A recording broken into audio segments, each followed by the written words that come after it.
el material que les envié, que es un libro, vuelvo a repetir, conocido, ¿no? Como, que tiene por nombre Pastoreando el corazón de tu hijo. En lo personal les digo que el libro lo conocía, lo había hojeado, pero no lo había estudiado detenidamente, por eso este tema lo estamos estudiando juntos, ¿sí? Cómo pastorear, cómo ser pastor, cómo cuidar el corazón de nuestros hijos.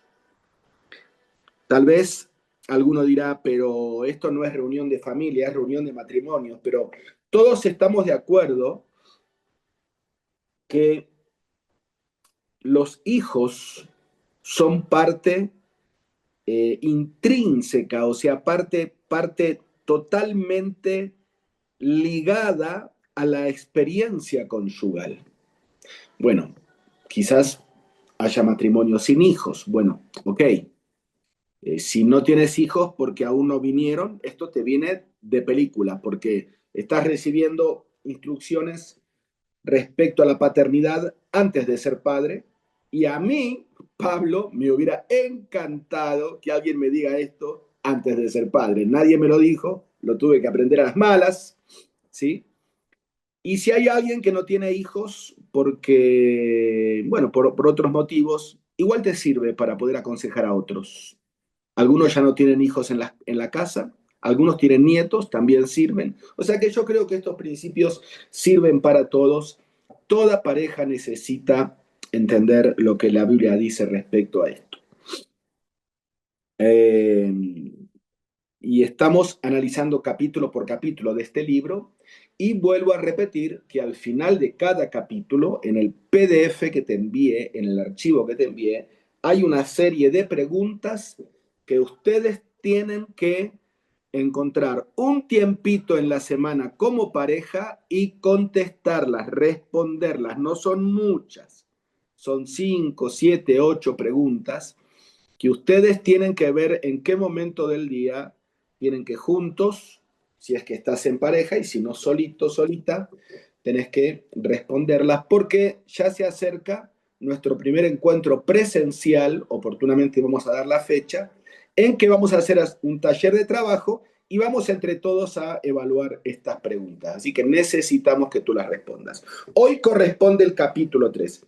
A manera de repaso rápido, en el capítulo anterior, el 2, vimos cómo situaciones externas a la vida del hijo, que pueden ser familiares respecto a la familia directa, tu familia, o pueden ser familiares respecto a la familia indirecta, o sea, de tus abuelos, van de una o de otra manera a modificar la conducta de tu hijo, de tu hija.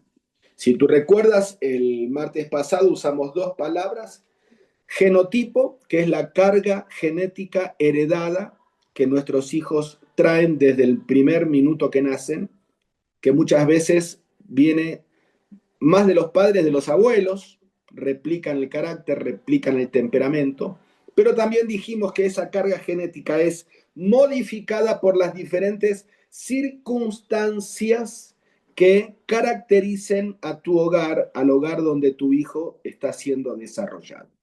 Entonces, hablamos de diferentes factores, ¿sí? Que de una o de otra manera van a influenciar, para bien o para mal, en el desarrollo de ese carácter heredado que tu hijo trae. Hoy quiero que hablemos respecto a una interacción que hay entre estas circunstancias que moldean el carácter de tu hijo y la orientación de su corazón. Quiero repetir, dentro de la formación del carácter, y cuando hablamos del carácter de una persona, hablamos del destino de una persona, ¿no? Capaz que escuchaste esta secuencia. Comienza en un pensamiento, termina en un deseo en el corazón, ese pensamiento generó el deseo, ese deseo conlleva una acción, esa acción, si se repite, sea buena o sea mala, va a formar un hábito. Ese hábito va a determinar el carácter de la persona y el carácter de esa persona va a determinar su destino de vida. Entonces, cuando hablamos de cosas que van a formar el carácter de nuestros hijos, o que van a influenciar, mejor dicho, no formar, influenciar sobre el carácter que mi hijo ya trae de nacimiento, hablamos del destino de nuestro hijo. O sea, no es poca cosa. Y a todos nos interesa el destino de nuestros hijos. Todos queremos que nuestros hijos tengan un destino, si es posible, mejor que el nuestro. Un desarrollo, un destino, un alcance, una vida. Todos queremos y está bien desearlo. Pero para que eso suceda, tenemos que ser conscientes que hay dos realidades que interactúan en el desarrollo de ese carácter y de ese destino. Uno, vuelvo a repetir, son lo que haga el entorno de tu hijo, dónde se está criando, dónde se está desarrollando. Un entorno familiar positivo, un entorno familiar negativo. Pero otro es la respuesta del corazón de tu hijo a ese entorno. ¿Ok? Son dos cosas que interactúan. Por eso vemos hijos que se han formado desde su nacimiento en un entorno súper positivo, recibiendo amor, afecto, educación, cuidado. Sin embargo, tomaron malas decisiones y han tenido un carácter y un destino nefasto. Y por otro lado, vemos muchos casos de hijos e hijas que han nacido en las peores circunstancias familiares o aún sin familia o aún en la calle. Sin embargo, tuvieron actitudes sabias y hoy son personas exitosas. Hay un montón de casos. Entonces, ¿qué es lo que determina el destino, el carácter y al fin y al cabo el destino de mi hijo? No es solamente todo lo bueno o todo lo malo que yo le dé, sino que es eso interactuando con la respuesta de su corazón. Por tal motivo, mi responsabilidad como padre es tratar de que mi hijo tenga un corazón, primero, ofrecerle el entorno ideal, obviamente, pero en segundo lugar, chequear su corazón para que su corazón aproveche ese entorno ideal. Repito, nuestra responsabilidad como padres es ofrecerles un ambiente ideal económico, educacional, académico, en cuanto a la salud, en cuanto a su desarrollo social con amigos sanos, etcétera, etcétera, ¿sí? Pero por otro lado, con la guía de Dios y de la palabra de Dios y del Espíritu de Dios, chequear su corazón para que sepa aprovechar todas esas cosas. Por eso a veces es una reacción, una respuesta natural de los padres que en nuestro momento de estar ofuscados, de estar enojados, le decimos a nuestros hijos, si tú supieras cuántos niños no tienen todo lo que tú lo que tú tienes, y sin embargo son buenos muchachos, y tú con todo esto a favor, mira lo que me haces. Esa no es una reacción correcta, porque estamos asumiendo que como yo le di todo lo positivo a mi hijo, él debería responderme de una forma positiva. Y eso no siempre funciona de esa manera. Si mi hijo, mi hija no tiene un corazón que aproveche todo lo positivo que le doy, puede ser que tenga un carácter y un destino funesto. Por eso hoy vamos a hablar de estas dos cosas. La primera vez que pensé en esto me acordé del pasaje de Proverbios capítulo 9, porque Proverbios capítulo 9, vamos a leerlo, versículos 7 al 10, por favor. Proverbios 9, lo voy a leer en la nueva versión internacional, Proverbios 9, 7 al 10, dice, el que corrige al burlón se gana que lo insulten. El que reprende al malvado se gana que lo desprecien. No reprendas al insolente, no sea que acabe por odiarte. Reprende al sabio y te amará. Instruye al sabio y se hará más sabio. Enseña al justo y aumentará su saber. El comienzo de la sabiduría es el temor del Señor. Conocer al Dios Santo es tener discernimiento. Este versículo viene como anillo al dedo a lo que estamos hablando. Acá tenemos a una persona, podemos pensar un padre, una madre, que está corrigiendo, reprendiendo, instruyendo a dos tipos de hijos. El primero, en el versículo 7, es el caso del hijo, apliquémoslo a nuestro tema, al hijo burlón, como dice la versión de la Reina Valera, al escarnecedor, ¿sí? Al malvado, al desobediente. Y el segundo es el mismo papá, la misma mamá, que tiene la misma reprensión, el mismo amor, la misma instrucción, pero al hijo sabio, al hijo justo, ¿sí? Las respuestas son totalmente diferentes.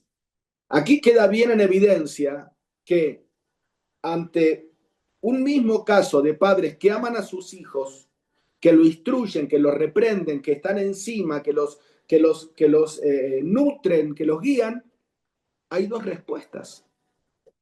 Y sí, y yo sé, y estoy segurísimo que aquí hoy somos 68 conexiones, 70 conexiones, casi 100 personas o más. Estoy segurísimo que muchos de ustedes dicen, pastor, he dado mi vida por mi hijo, por mi hija, y mire cómo me paga, mire lo que me hace. Y sí, para mí fue fuerte cuando un pastor me dijo, mira Pablo, ningún hijo nace con garantía. ¿Viste cuando vos comprás un electrodoméstico? Hoy en día te viene con una garantía de 3, 4, 5, 6 meses. Si vos pagás $10, te da garantía de por vida. ¿Qué significa?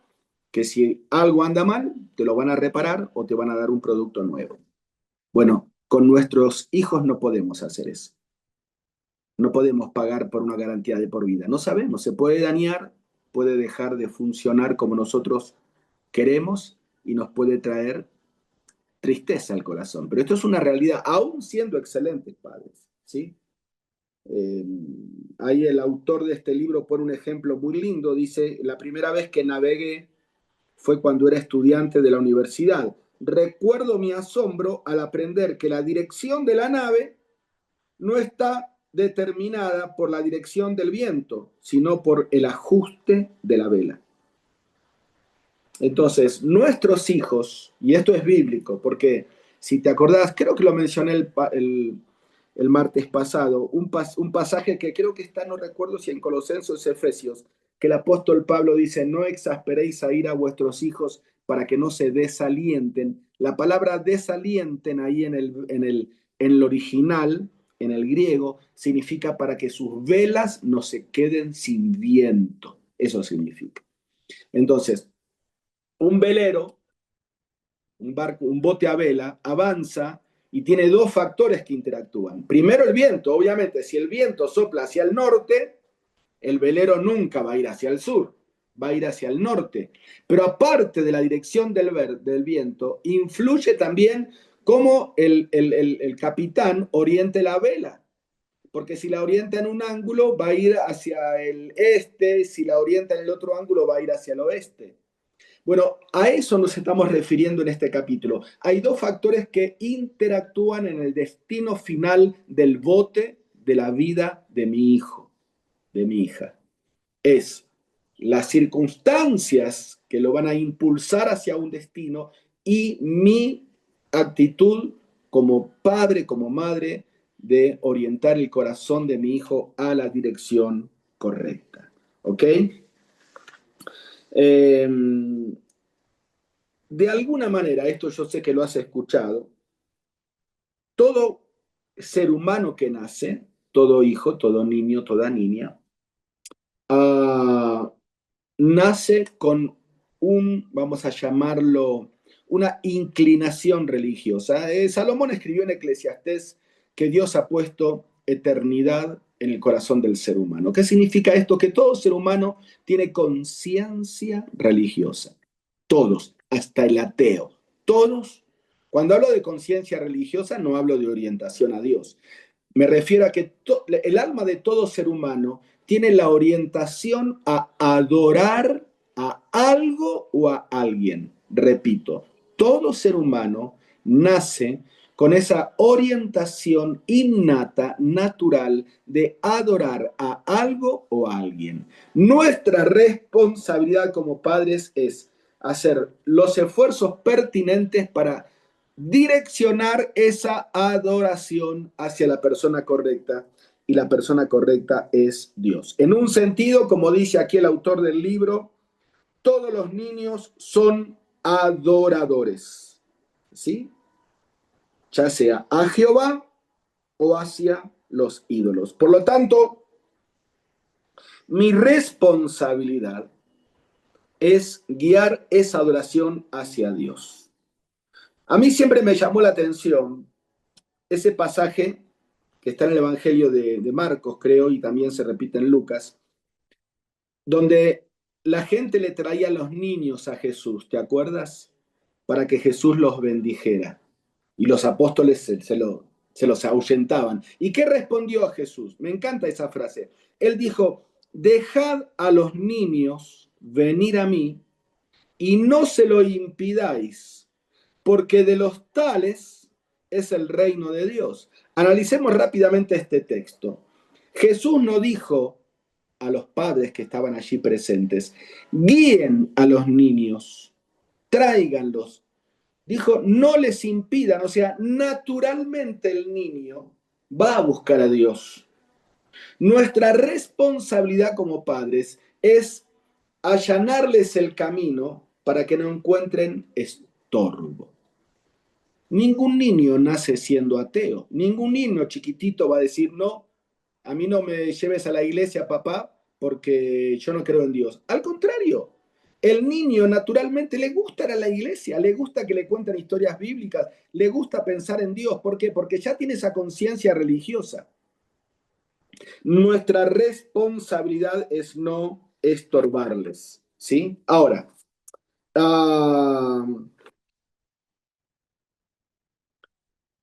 otro pasaje que quiero que veamos. Romanos, capítulo 1, versículo 18 y 19. Vamos ahí.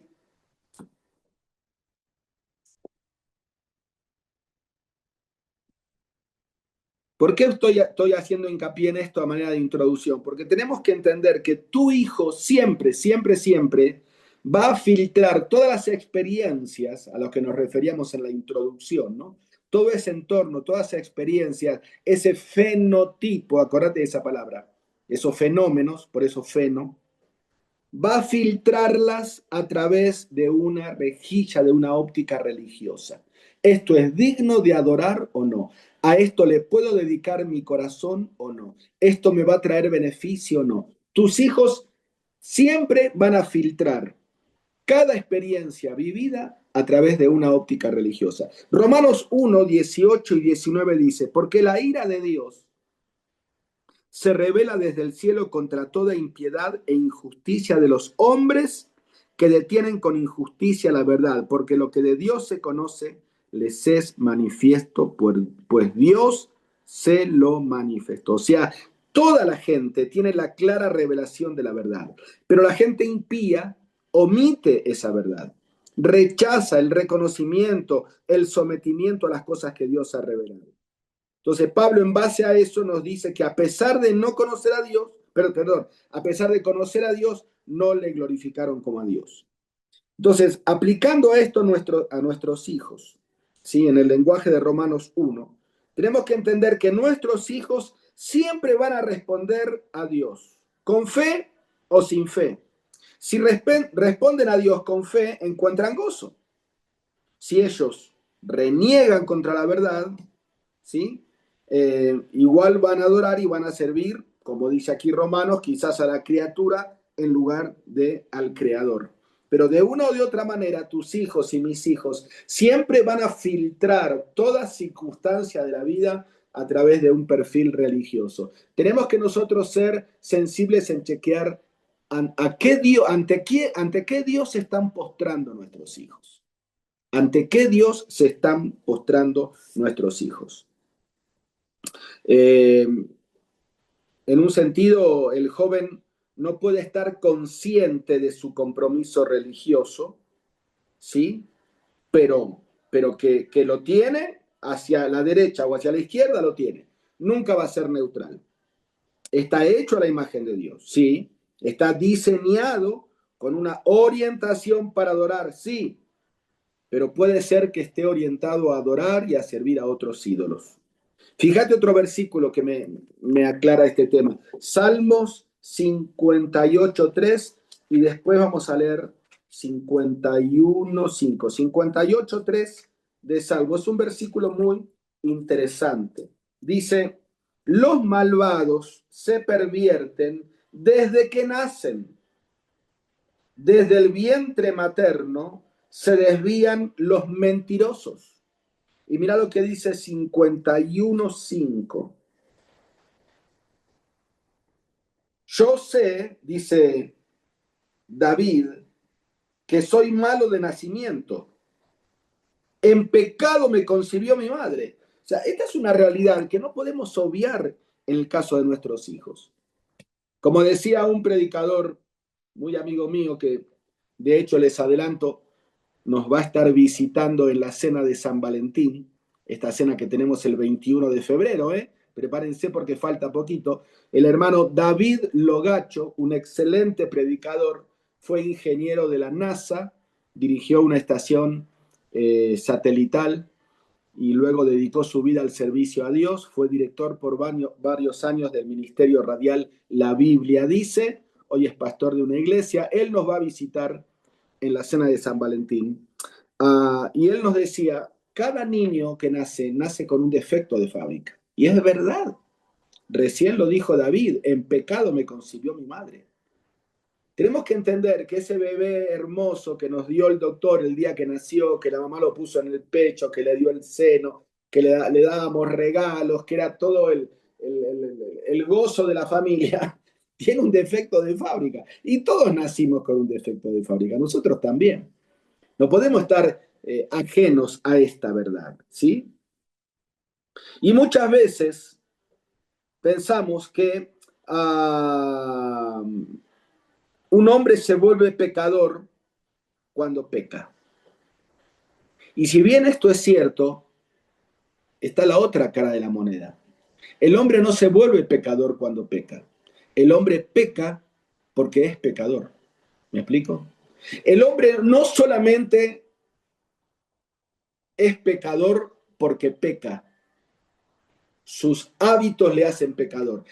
Es un pecador innato. No solamente es pecador porque peca, peca porque es pecador. Y si tu niño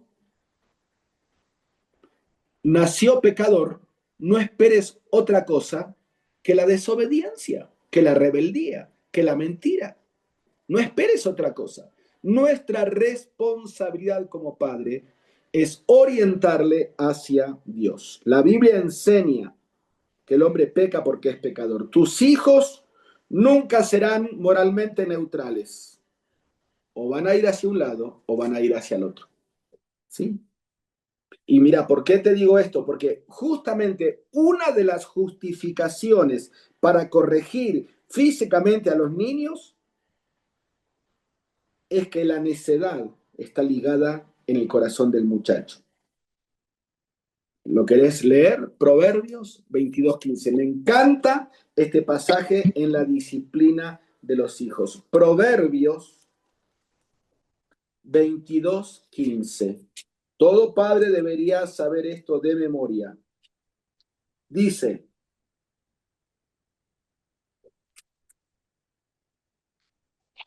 la necedad está ligada, o sea, son una sola cosa. Por eso decimos que todo niño nace con un defecto de fábrica, la necedad. La necedad está ligada en el corazón del muchacho. ¿Qué hace el papá entonces? ¿Qué hace la mamá? ¿Se rinde? Bueno, si mi hijo nació pecador, ¿qué más me toca? ¿Hay que dejarlo que peque? No. Mas la vara de la corrección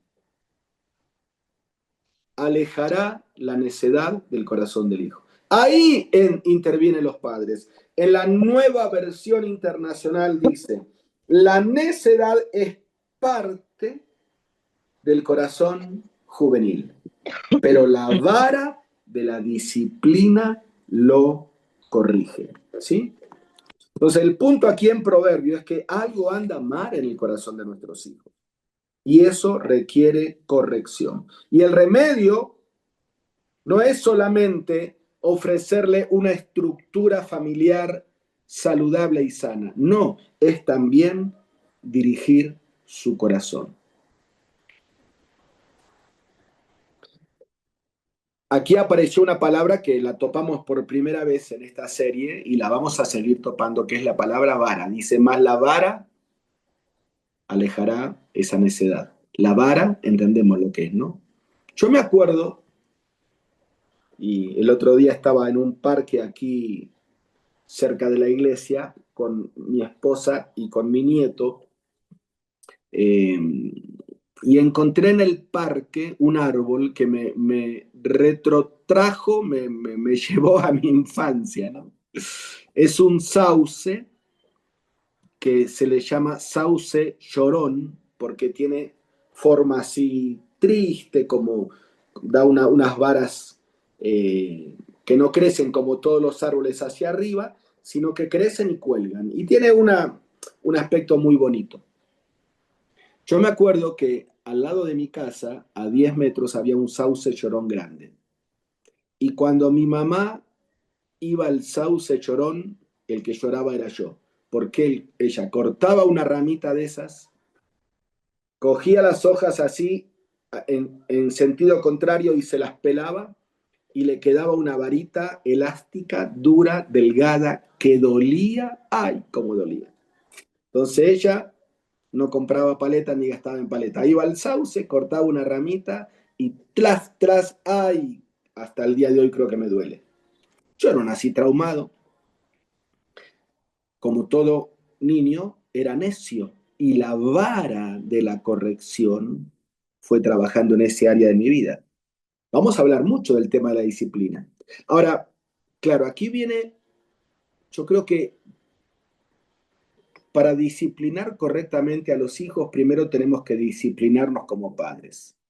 Una frase que la habrás escuchado dice, ¿quieres educar a los jóvenes, a los hijos? Empieza por educar a los padres. ¿En qué sentido tenemos que disciplinarnos nosotros? Principalmente en el hecho de que, a ver, vamos a hacer una secuencia rápida, ¿no? Dijimos o venimos diciendo, todo niño nace con un defecto de fábrica. ¿Cuál es? Un corazón que busca adorar a algo o a alguien. Obviamente, sin una instrucción adecuada, ese niño o niña, a medida que empiece a crecer, va a adorar dioses equivocados, que se llaman ídolos. La mentira, el sexo, las adicciones, no sé, etcétera, el robo, etcétera, etcétera, etcétera. ¿Sí? Seguimos diciendo que nosotros como padres tenemos que ser intencionales en instruirles con amor. Ahora, muchas veces, por más de que los padres, y lo dijimos en la introducción, le ofrezcamos educación, chequeos médicos, vestimenta, instrucción, amor, paseos, todo, muchas veces, como está el otro 50%, que es la decisión que el hijo toma internamente, su corazón no aprovecha todo eso y comienza a tomar malas decisiones. Entonces, hablamos de un hijo adolescente ya, o un hijo joven, que ya las travesuras que hace no son apoyar la manito contra el horno y quemarse. Ya ahora las travesuras ya son otras.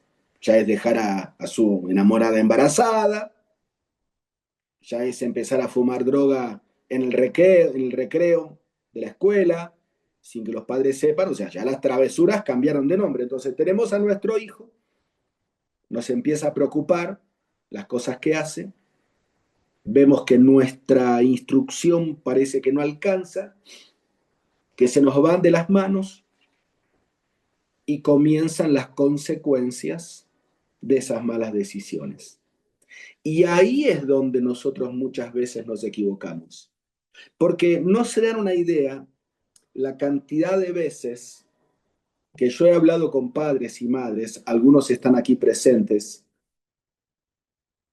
y les he dicho, déjalo que aprenda, déjalo que toque fondo, déjalo que asuma las consecuencias. No le estés siempre salvando las papas del fuego.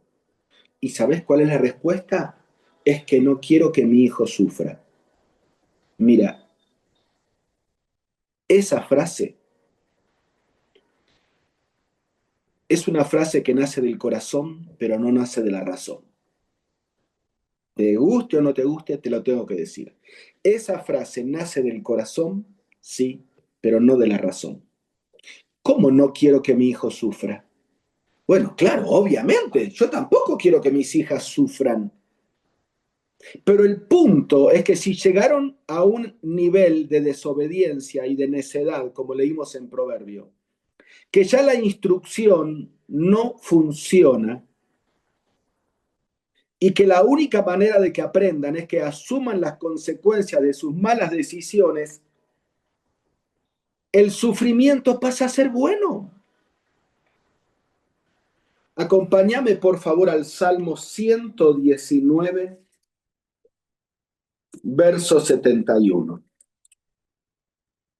Quizás vos podés decir, ¿cómo, pastor? El sufrimiento puede ser bueno para mi hijo, pero claro. Salmo 119, 71.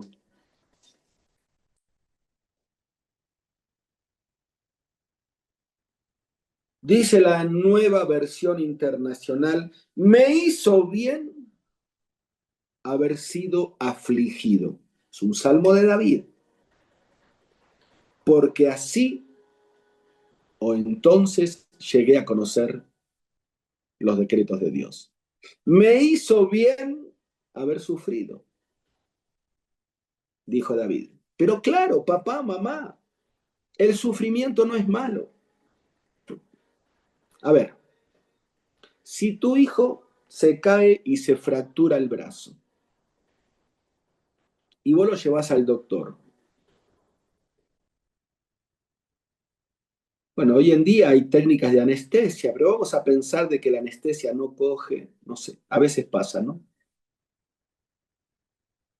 Entonces, el doctor te dice, mire, su hijo se fracturó el brazo, hay que poner el hueso en su nivel, en su posición. La anestesia no coge mucho, no sé, pero tengo que hacerlo. Le va a doler a su hijo, pero es necesario. ¿Vos qué le decís? No, doctor, no. Deje el bracito así, me lo llevo a mi casa. No quiero que mi hijo sufra. ¿Le decís eso? No, le vas a decir, pero doctor, no, y mire, no hay otra manera, y tenemos que urgente poner esto en su lugar. Bueno, hágalo, mire que le va a doler, no importa, hágalo. No siempre el sufrimiento es malo. O en un aspecto quizás más cotidiano, cuando vos llevaste y yo llevé a mis hijos al plan de vacunación antes de los 2 años, ¿qué hizo tu hijo y tu hija? Cuando vio que venía un extraño disfrazado de blanco con una aguja en la mano, ¿qué hacía tu hijito, tu hijita? ¿Se reía? Ya algo le hizo darse cuenta que iba a sufrir y empezó a llorar y a retorcerse. Y el doctor que le dijo, coja a su hijo fuerte porque lo voy a pinchar. Y vos agarraste a tu hijo fuerte. Ahora ponete en lugar de tu hijo. Tu hijo no entiende nada lo que es una vacuna. Tiene 1 año. Lo único que entiende es que de buenas a primeras el papá lo sujeta, lo pone a merced de un extraño disfrazado de blanco que le clava una aguja en el brazo. El hijo dice, mi papá se volvió loco. Me está poniendo para que me torturen. Sufre, claro que sufre. Necesita, por supuesto. Ahora, esto se aplica hasta los hijos grandes. Por eso, mamá, papá, quítate de la cabeza esa idea. No quiero que mi hijo sufra. Si tiene que sufrir para aprender, tiene que sufrir. No hay otra, querido papá, querida mamá. La educación de los hijos. Grabémonos esta frase, por favor. No es meramente proveer cosas buenas ni evitarle cosas malas. o sea, cosas que le vayan a hacer mal. La educación de los hijos no es solamente darles cosas que le van a hacer bien, ni tampoco es solamente evitarles cosas que le van a hacer mal. No pasa por ahí. No es meramente crear una atmósfera de un hogar, una atmósfera hogareña constructiva, positiva. Hay otra dimensión, porque ese niño está interactuando con el Dios viviente o sin una relación con el Dios viviente. Por lo tanto, vuelvo y repito, no es, es solamente una cara de la moneda, lo bueno que vos le des y lo malo que le evites dar. Esa es una cara de la moneda. La otra cara es chequear cómo está respondiendo ante esa atmósfera. Aún si tu hijo está viviendo como el necio, ¿no? Que dice la Biblia, dice el necio en su corazón no hay Dios, sigue buscando algo a qué adorar. Parte de la tarea de los padres es educar al niño consciente de que es una criatura que algo va a adorar. Y nuestra responsabilidad, como dije, palabras de Jesús, dejad a los niños venir a mí, nuestra responsabilidad es señalarle el camino correcto al único que merece adoración, que es Dios. ¿Sí? Ahora, eh, Proverbios, capítulo 4, lo dijimos el martes pasado, versículo 23 dice, sobre toda cosa guardada, guarda el corazón. Vamos a aplicarlo, guarda el corazón de tu hijo, porque de él mana la vida, ¿sí? Entonces, ¿ves? La educación no puede estar ocupada solamente con darle influencias positivas. Debo saber cómo está ese corazón del cual mana la vida, ¿sí? Tenemos que ver a nuestros hijos como criaturas que son hechas a la imagen de Dios y ellos pueden encontrar su realización y su felicidad solamente al conocer y al servir al Dios viviente. Apliquémoslo con cosas, digamos, prácticas. Por ejemplo, tu hijo desobedece, hace algo malo, faltó a clase, te enteraste que en los últimos meses sus notas bajaron porque está faltando a clase, se escapa, se va con los hijos a jugar fútbol, se va a fumar, a lo que sea. Un padre que entiende estos conceptos no va a gastar fuerzas en decirle, hijito, tienes que ir a clase, está mal lo que estás haciendo. No tienes que juntarte con esos hijos, con esos muchachos que van a fumar en horario de clase. Hijito, eso no se hace. No pasa por ahí. Tenemos que ir más adentro y entender y ver el corazón del niño y decirle, hijo, vos te das cuenta que estás dedicando tus horas de clase a cosas que no te van a traer buenas consecuencias. ¿Qué te trae de beneficio fumar? ¿Qué te trae, qué te trajo en estos meses de beneficio faltar a clase? ¿Qué sacaste de bueno? ¿Cómo se siente tu corazón? O sea, tenemos que ir desde la base. La gran equivocación de los padres es tener una crianza conductual. ¿Qué es una crianza conductual? Es ocuparnos en la conducta de nuestros hijos. Ese es el peor error que podemos caer como padres, porque el problema del ser humano es mayor que su conducta. El problema del ser humano es mucho más grande que su conducta. El problema del ser humano está en su corazón.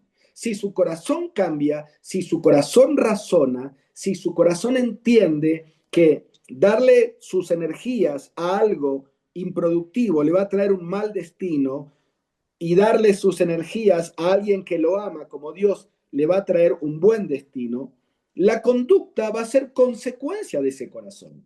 Por eso nosotros no tenemos que gastar energías en una crianza conductual. Tenemos que ir mucho más adentro. Yo sé que nosotros como padre queremos dar las mejores influencias posibles a nuestros hijos. Eso está bien. Yo sé que querés que la estructura de tu hogar le muestre a tu hijo estabilidad y seguridad para que crezcan sanos. Eso está bien. Yo sé que querés que en tu hogar haya relaciones de calidad, que demuestren la gracia de Dios, el carácter de Dios. Sí, como padres queremos que si lo castigamos sea un castigo apropiado, ¿sí? Queremos que los valores de nuestro hogar estén basados en la escritura. Queremos controlar los eventos que hacen a la vida del hijo para que no sea un caos. Queremos dar una atmósfera sana, una atmósfera constructiva. Sí, exacto. Y cuando todo esto está dicho y cuando todo esto está hecho, todas esas cosas muchas veces no dan el final de la historia que nosotros deseamos. ¿Por qué? Porque tu hijo, mi hijo, nuestro hijo, no es solamente el producto de esas influencias modeladoras. Él va a interactuar con todas esas cosas y va a interactuar de acuerdo a la naturaleza de las elecciones. ¿Va a responder a la bondad y a la misericordia de Dios en fe o va a responder en incredulidad? Ya sea que crezca en amor y confianza en Dios o se convierta en cualquier otra forma de idolatría. Así que entendamos, papás, que la historia no solamente es la naturaleza de las influencias que moldean la vida, sino cómo va a responder tu hijo a ese contexto. Y en eso tenemos que ocupar nuestras fuerzas. Si la orientación del corazón de tu hijo hacia Dios es correcta, eso va a determinar, lo dijimos en la introducción, una respuesta positiva. ¿Sí? Muchas veces nosotros como padres concluimos que los problemas de nuestros hijos son por falta de madurez. Y no es que haya una edad para que se le quite el egoísmo, siempre va a luchar con eso, o para la rebelión contra la autoridad, siempre va a luchar con eso, si nosotros como padres seguimos luchando. Esas cosas no tienen edad para que desaparezcan, ¿sí? Hay una historia que cuenta el autor que me pareció interesante, ¿no? Se las leo. Dice, el pequeño Alberto era un niño engañoso. A espaldas de su papá, revisaba todo, mentía, aun cuando no representaba una ventaja para él, frecuentemente robaba dinero de sus padres y su papá insistía en interpretar su conducta, ¿ves? Una crianza conductual, su conducta como inmaduro. Mi hijo es inmaduro. Alberto era inmaduro, pero esa no era la razón por la que no se podía confiar en él. La razón por la que no se podía confiar en él era porque era un pecador. Él estaba tratando de encontrarle sentido a la vida sin obedecer a Dios. En la idolatría de su rebelión contra la autoridad de Dios y en su determinación de ser él su propia autoridad, se había vuelto desconfiable. Y el padre de Alberto no podía ayudar a su hijo hasta que él comenzara a ver que la conducta de su hijo reflejaba un corazón donde Dios había quedado afuera. Y miren, hay ejemplos en la Biblia. Yo quiero que veamos rapidito dos ejemplos muy interesantes respecto a cómo la actitud del corazón es determinante al momento de aprovechar o desaprovechar las influencias positivas de la vida. Por ejemplo, en el libro de Génesis tenemos el caso de José. La historia, el libro de Génesis termina con la historia de José. ¿Te acordás? José eh, tuvo experiencias en su niñez que no fueron, podemos llamarlo, ideal. ¿Sí? Su madre murió cuando era pequeño, él era el favorito de su papá, sus sueños aumentaron el odio que sus hermanos le tenían, ¿te acordás? Y fue alejado aún más de sus hermanos cuando el papá le regaló una túnica de colores, levantó la envidia en los hermanos. Entonces ellos lo traicionaron, lo tiraron en un pozo después lo vendieron a unos esclavos que lo compraron. Él llegó a Egipto, fue doblemente juzgado mal en la casa del jefe, terminó siendo prisionero injustamente juzgado. Estando en la prisión fue olvidado por el copero y por el panadero a los que él había ayudado. Así que aquí había un hombre que tú esperarías que sea un hombre amargado, un hombre cínico, resentido, enojado con la vida. Pero no, no fue así. ¿Por qué? Porque si el hombre es solamente la suma total de las influencias que lo moldean, José hubiera terminado así. Sin embargo, ¿qué encontramos en la historia de José? Cuando sus hermanos se postraron ante él, ¿te acordás? José que les dijo, no temáis, ¿acaso estoy yo en lugar de Dios? Vosotros pensasteis mal de mí, mas Dios lo encaminó a bien, para hacer lo que hoy vemos, para mantener en vida mucho pueblo. Ahora pues, le dijo él a sus propios hermanos que lo habían querido matar, no tengan miedo, yo los voy a sustentar a ustedes y a sus hijos. Así los consoló y le habló al corazón. Génesis capítulo 50, versos 19, 20 y 21. Ahora, ¿cómo explicamos esto en José?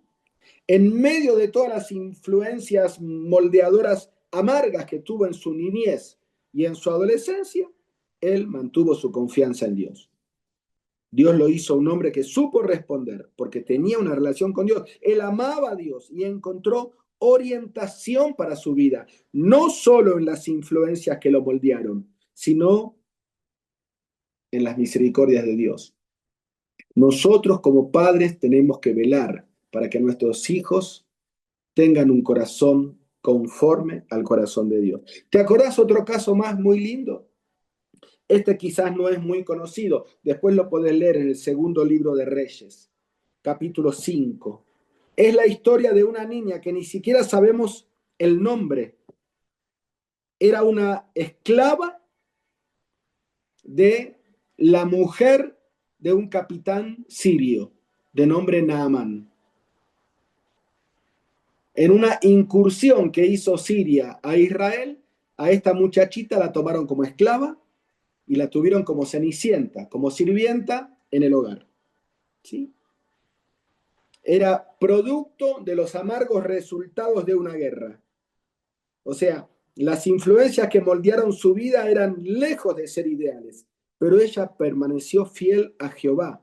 Y cuando su amo, aquel que la había capturado, la había raptado, la había secuestrado, la había esclavizado, se estaba muriendo de lepra, ella le habló del profeta Eliseo y ayudó para que su amo se cure. ¿Ves? Un corazón misericordioso. Así que claramente, ya cerrando esta sesión de hoy, hay algo más que tiene que ver con la persona, aparte de las influencias modeladoras. Hay algo más. Entonces, resumiendo, hay dos puntos que alimentan o que interactúan a la persona que tu hijo va a llegar a ser. Por un lado, sí, las influencias que van a moldear la vida, por supuesto. Y nosotros como padres tenemos que tratar que esas influencias sean buenas y alejar las malas influencias, correcto. Pero el otro punto es su orientación hacia Dios. Por lo tanto, la educación paterna debe dirigirse a cada uno de estos dos, ni solamente a uno, ni solamente al otro. Tenemos que estar preocupados en cómo vamos a estructurar las influencias moldeadoras de la vida de tu hijo. ¿Sí? Pero también tenemos que estar pastoreando activamente la orientación de tus hijos hacia Dios. Yo veo, ya cerrando, muchos casos, y les digo la verdad, me da pena, ese es un tema que estoy preparando para desarrollar en la iglesia, padres que se endeudan, se desviven, se esfuerzan de una manera suprahumana para que sus hijos estudien en el exterior la mejor carrera universitaria. pero no se preocupan de enviar a sus hijos a ese país con un corazón firme en los principios de la palabra de Dios. Tengo el caso puntual de un amigo mío, un pastor muy consagrado a Dios, que hizo lo imposible y envió a sus dos hijos preciosos que él amaba con todo su corazón a estudiar a una universidad en Rusia. Y lo logró. Se endeudó, la vida dejó, la vida, para que sus hijos vayan a estudiar a Rusia. Y lo logró. Sus hijos estudiaron en Rusia, graduaron en Rusia, se quedaron en Rusia, hicieron una maestría en Rusia, hoy viven en Rusia, ambos totalmente ateos.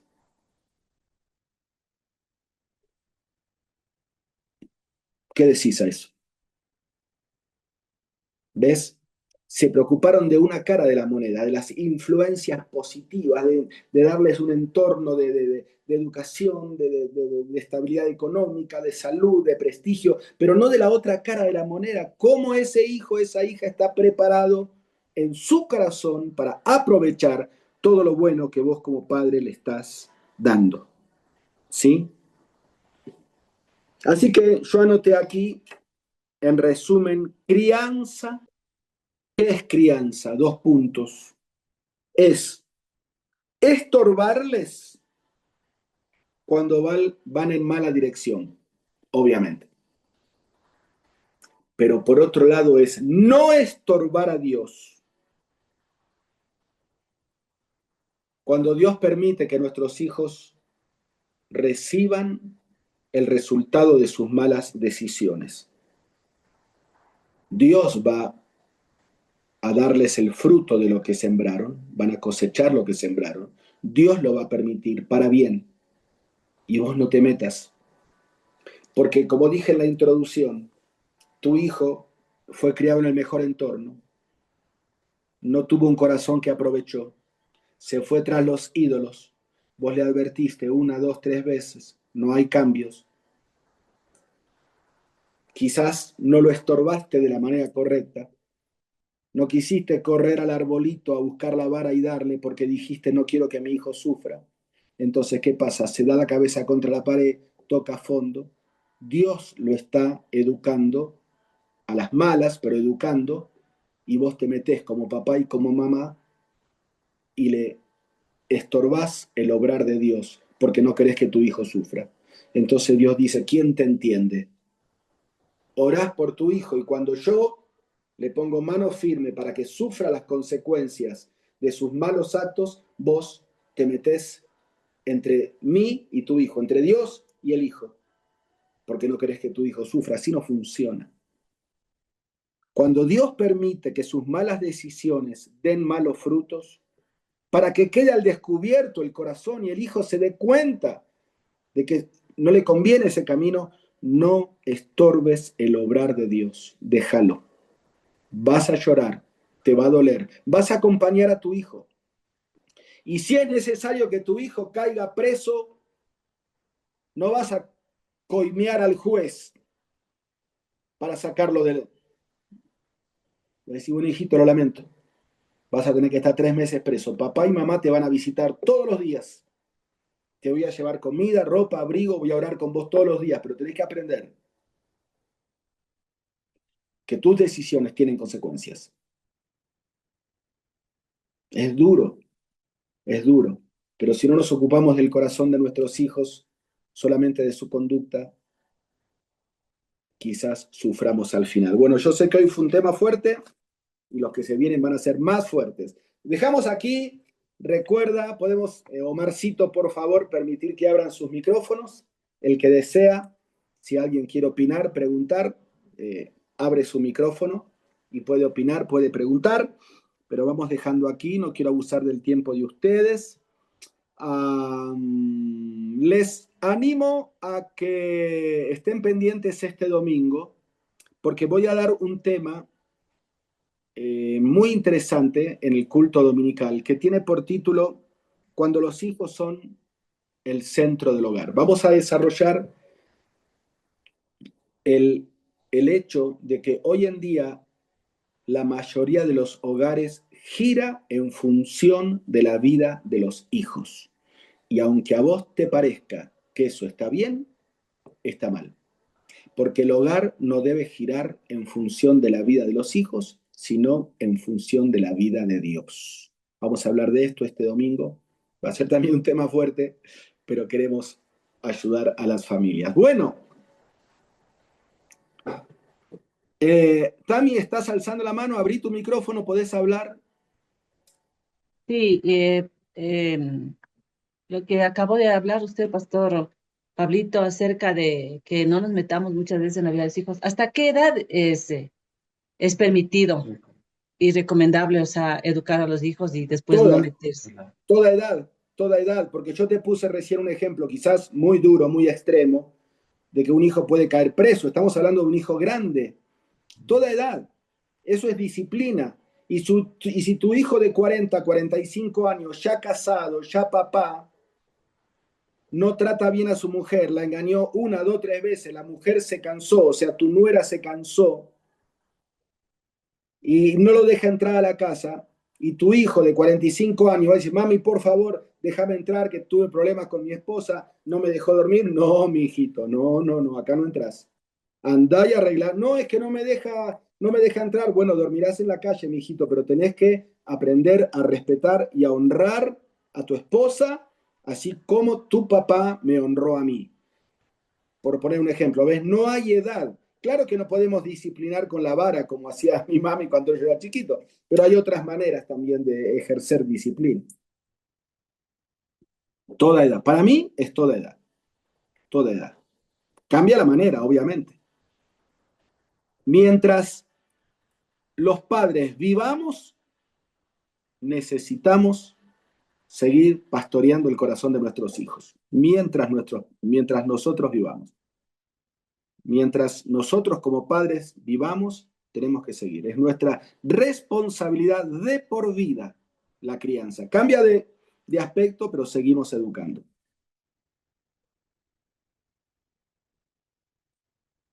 ¿Alguien más? Yo, pastor, quería, bueno, lo que dijo igual hace ratito también es lo que aplicaría, digamos, como cuando usted dice, cuando son grandes, obviamente ya es el obrar de Dios. Sin embargo, también cuando tenemos hijos pequeños, digamos, aplicaría en el sentido de que, por ejemplo, un padre o la madre quiere disciplinar a su hijo y la mamá se mete, digamos así, o el papá se mete y dice, no, no lo castigues, como que previniendo esas cuestiones. Tal vez, pastor, no sé si estoy en Claro, lo... claro, sí, eso es otra situación que se da, ¿no? Tenemos que estar como esposos, como padres, unidos, unidos al momento de disciplinar. Y tal vez si se da la oportunidad de hablarlo antes, entre los dos mejor. ¿Por qué? Los hijos, aún en su temprana edad, son tan pilas, tan astutos, que si ellos identifican una fisura entre los padres, se van a meter por ahí. Entonces es indispensable que estemos unidos al momento de disciplinar, porque en ese diálogo previo, muchas veces podemos darnos cuenta que estamos a, a punto de disciplinar mal. O sea, emitimos un juicio apresurado y nuestro cónyuge nos puede ayudar a reenfocarnos y a decirnos, no, mira, no, no, no, no, no, no fue así. Yo te voy a contar cómo fue. Ta, ta, ta. Él no es el culpable. La culpable fue su hermanita, así que no lo disciplinemos. Ah, ok. Entonces es indispensable el diálogo previo, ¿sí? Gracias, pastor. Bueno, no quiero quitarles más tiempo. Gracias, gracias, gracias por su conexión. Hemos tenido un hermoso grupo hoy en día.